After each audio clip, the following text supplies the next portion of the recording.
मेरा नाम है आदित्य यादव।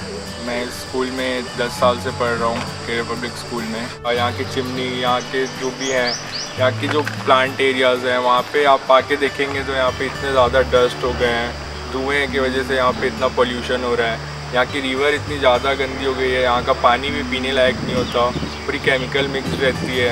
इतना धुआं हो गया है यहाँ पे कि डेवलपमेंट भी नहीं हो सकती। इतने ज़्यादा डस्ट को यहाँ पे आके रहना भी नहीं चाहता।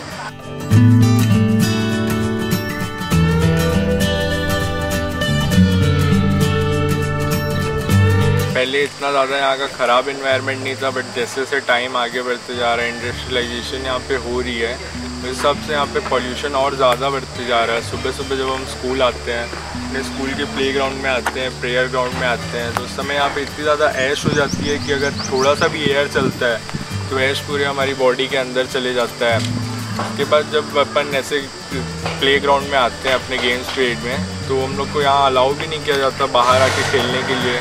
इतनी ज़्यादा डस्ट हो जाती है यहाँ पे। और हमारे स्कूल वालों ने इतनी अच्छी बिल्डिंग बनवाई थी यहाँ पे, बट यहाँ पॉल्यूशन की वजह से ये बिल्डिंग भी देख रहे हैं आप कितनी ख़राब होती जा रही है। और यहाँ के जो ये झूले लगे हुए हैं यहाँ पे, एसिड रेन की वजह से इतनी ज़्यादा ये ख़राब हो गई है। इंसिडेंट है, हमारे स्कूल में एक नया एडमिशन आया था, मेरा बहुत अच्छा फ्रेंड था वो, बट जब वो यहाँ पे आया उसको यहाँ के एनवायरनमेंट की आदत नहीं थी।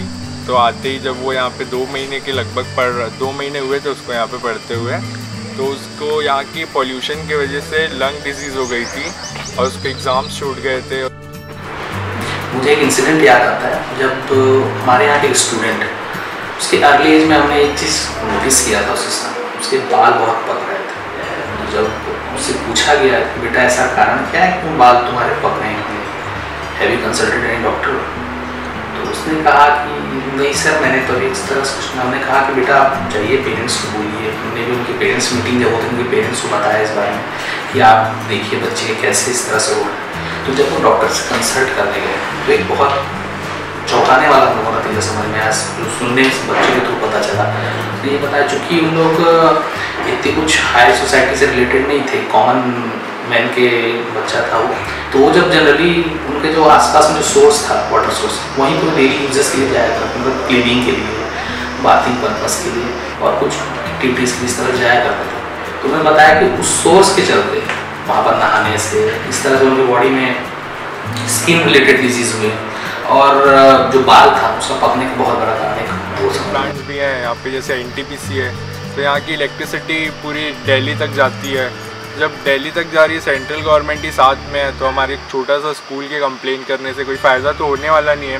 हमारे स्कूल के ही कितने चिल्ड्रंस हैं जो कि बीमार पड़ते रहते हैं, बट कोई फ़ायदा ही नहीं आवाज़ उठा के भी। गवर्नमेंट भी नहीं सुनने वाली, और जो यहाँ के प्राइवेट प्लांट है वो भी गवर्नमेंट के साथ तो है ही।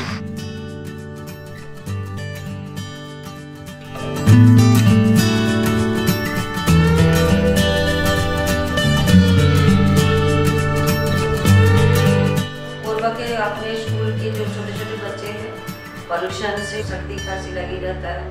बहुत छोटी एज में जो कि ब्रीदिंग ट्रबल, अस्थमा नहीं होना चाहिए, उनको भी वो प्रॉब्लम है। तो हेल्थ रिलेटेड प्रॉब्लम तो बहुत है, बहुतों की डॉक्टर ने बताया कि ऐसे ही या पॉल्यूटेड वाटर के कारण उनकी स्किन डिजीज दिखाई देता है। कुछ जो बच्चों में आई डिजीज देखने को मिला है, तो उनके भी डॉक्टर्स का सजेशन ये है कि पॉल्यूटेड एरिया है, इसलिए ऐसे हुआ है। स्कूल के बच्चों में बहुत सारी डिजीज रहता है।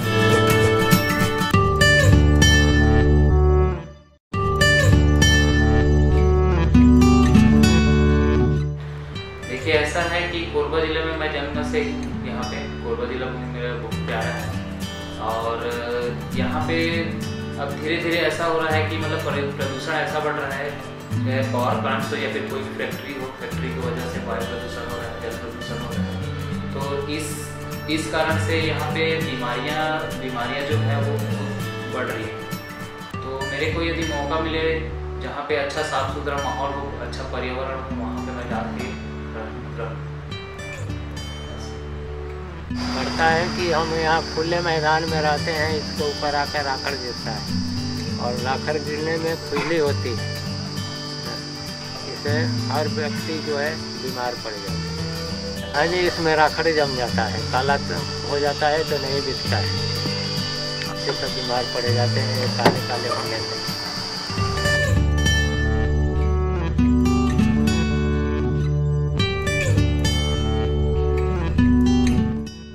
खिड़की से जब रात को सो के उठें तो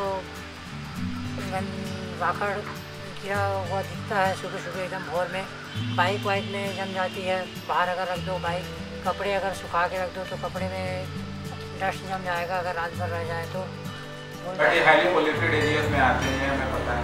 यहाँ पे एक्चुअली हमारे हॉस्पिटल में एक महीने में करीबन करीब 25 से 30 एयरबोर्न और वाटर बोर्न स्किन इन्फेक्शन के पेशेंट आते हैं ड्यू टू हाईली पोल्यूशन और काफ़ी इसके मरीज सिक होते हैं और इनको इलाज करने में काफ़ी समय देना पड़ता है।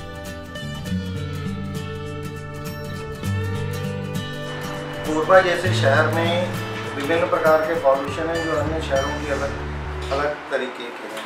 एक तो यहाँ पावर प्लांट्स हैं, दूसरा कोल माइंस हैं, तीसरा यहाँ पे कोल माइंस के कारण बाहर की बड़ी बड़ी गाड़ियों का, ऑटोमोबाइल्स का आना जाना है जो हार्ट ऑफ सिटी में है होने के कारण विभिन्न तरीके के मिक्स पॉल्यूशन का असर है यहाँ पे, जिसमें कैंसर एवं हार्ट, थायराइड की कमी एवं सांस की संबंधित बीमारियों की संभावना बहुत ज़्यादा है और वर्तमान में सांस की बीमारियों से संबंधित मरीज भी काफ़ी संख्या में यहाँ पे मिलते हैं।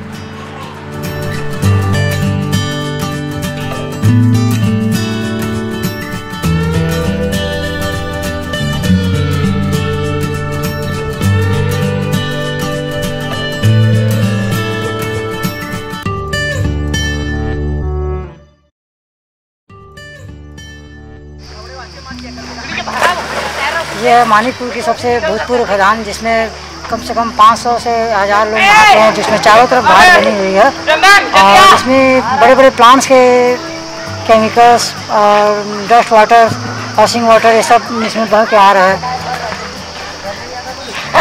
अचानक कभी नगर निगम इसके तरफ ध्यान देता है, नहीं तो साल भर इसको तरफ कोई ध्यान नहीं देता। गंदगी ऐसी पड़ी है।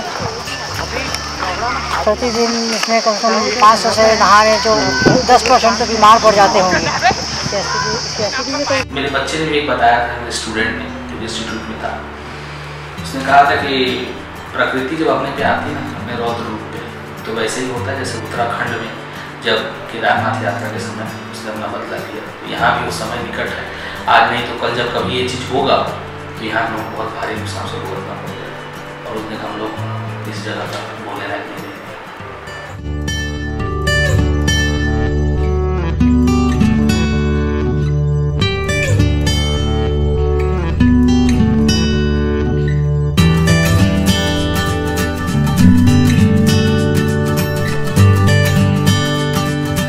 you